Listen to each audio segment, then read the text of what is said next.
untuk mengetahui bagaimana kronologi peristiwa ambruknya musola di Desa Sukamakmur, Kecamatan Ciomas, Kabupaten Bogor. Sudah ada Kapolsek Ciomas. Selamat sore. Kompol Iwan Wahyudi yang nampaknya masih ada di TKP dengan Putu, Pak, di studio. Bagaimana, Pak, situasi di sana? Ada informasi terbaru mengenai jumlah korban yang terluka ataupun juga meninggal dunia?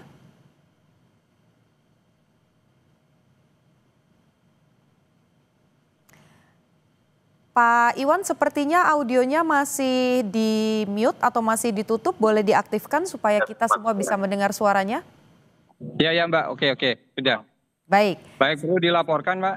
Kebetulan kami masih di lokasi melakukan evakuasi korban-korban yang tertimpa ambruknya Majelis Taklim As-Sohibin di Desa Sukamakmur, Kecamatan Ciomas, di mana ambruknya Majelis Taklim ini ada beberapa korban, ya, baik korban yang meninggal dunia maupun korban yang luka-luka yang sekarang dirawat di beberapa rumah sakit yang ada di Bogor, demikian.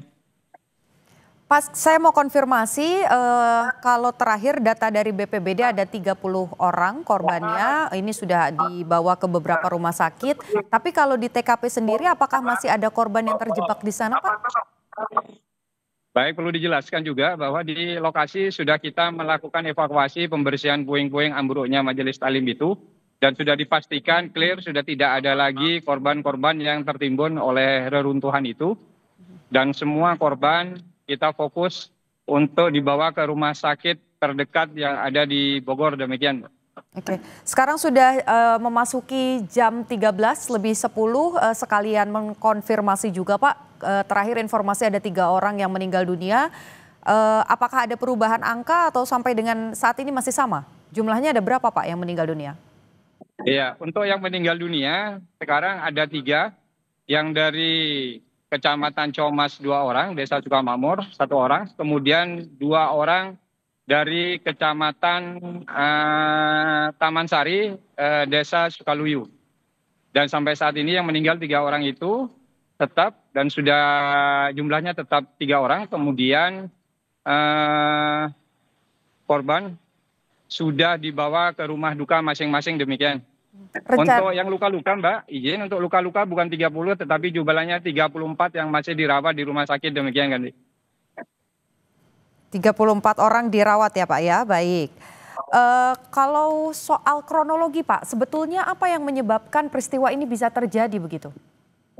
Untuk sementara, Majelis Taklim ini memang sudah terbiasa melakukan pengajian-pengajian atau majelis ilmu dengan jumlah jemaahnya 30 orang. Namun karena ini memperingati Maulid Nabi, ya, terus jumlah jemaahnya 150 sampai 200 orang, sehingga penahan bangunan tidak kuat dari lantai 2 itu, sehingga menyebabkan ambruknya lantai 2 itu ke bawah, demikian. Oke, baik. Artinya sekalian mengkonfirmasi bahwa memang kondisi bangunannya juga sudah tua begitu ya, Pak, sudah lama?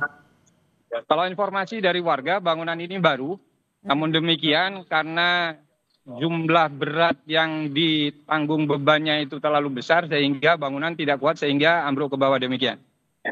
Baik, sudah ada informasi, Pak, terkait dengan proses pemakaman ini nanti akan dilakukan kapan dan di mana?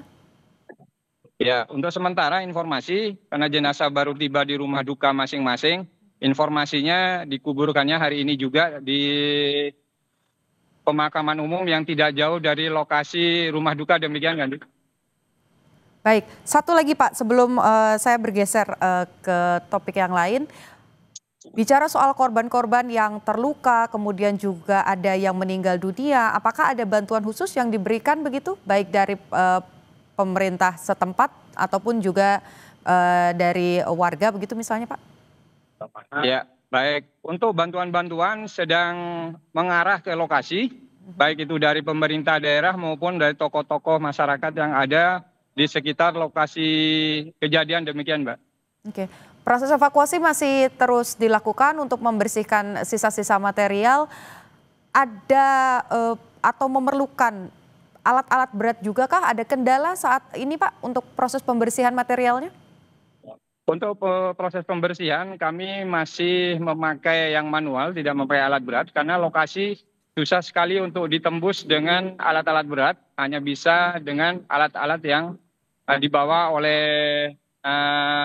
BPPD, Damkar, dan mungkin Mbak Putu bisa lihat di atas masih bekerja para relawan-relawan, baik dari Damkar, BPD maupun warga masyarakat di atas untuk melakukan pembersihan-pembersihan demikian.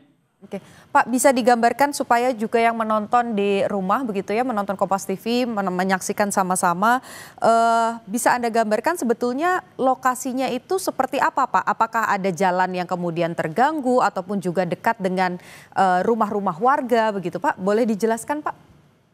Ya, untuk lokasinya sendiri memang di perkampungan.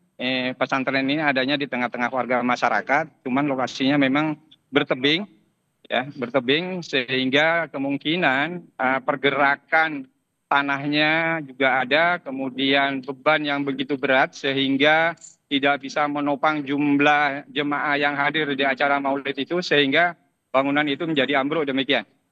Mhm. Tapi kalau lingkungan di sekitarnya, rumah-rumah di sekitarnya ini tidak ada potensi juga untuk kemudian struktur bangunannya berbahaya begitu ya?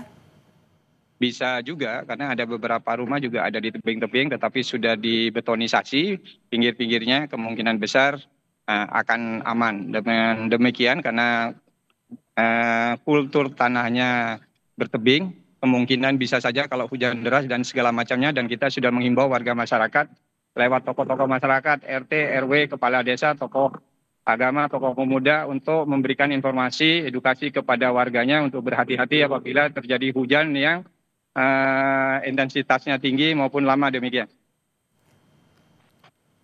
Baik, sejauh ini sudah ada yang dimintai keterangan Pak, saksi atau yang lainnya begitu?